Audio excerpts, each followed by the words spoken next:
So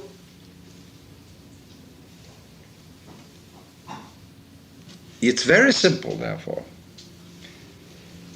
You only have to understand that you can't do anything about it.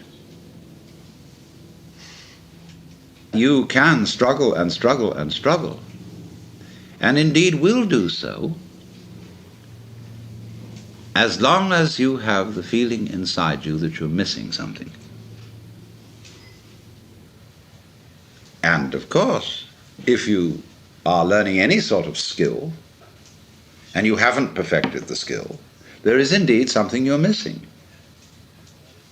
But in this thing that we're talking about, that isn't true. Because you, as the Buddhists say, are Buddhas from the very beginning.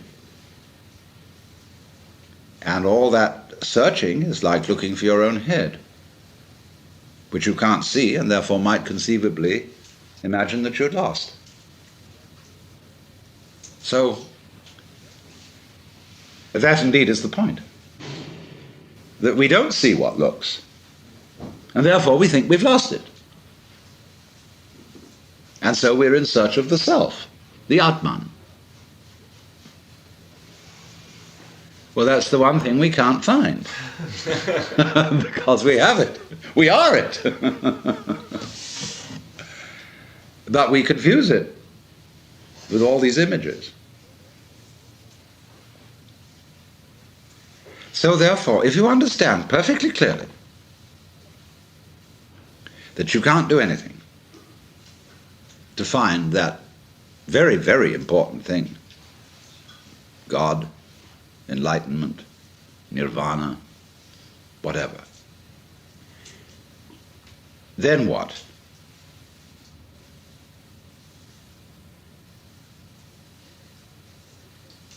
Well, I find, it's so stupid, because even if I tell myself, well, there's nothing I can do about it, why did I say that?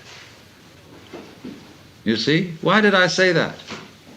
Why did I go out of my way to tell myself there's nothing I can do about it? Because in the back of my mind there was a funny little feeling that if I did tell myself that, something different would happen. See? All right. So even that doesn't work. Nothing works. Now, when absolutely nothing works, where are you? Well, here we are. I mean, there's this feeling of something going on. Now, the world doesn't stop dead when there's nothing you can do. There's something happening. Now, just there, that's what I'm talking about. There's the happening. When you are not doing anything about it, you're not doing anything about it, you just can't help it. It goes on despite anything you think or worry about or whatever. Now, there is the point. Right there. And remember, although you will think at first that this is a kind of determinism, there are two reasons why it isn't. One, there is nobody being determined. Now, other people think of determinism as the direction of what happens by the past, the causation of what happens by the past. Now, if you will use your senses, you will see that that is a hallucination. The present does not come from the past. If you listen, and only listen, close your eyes, where do the sounds come from according to your ears?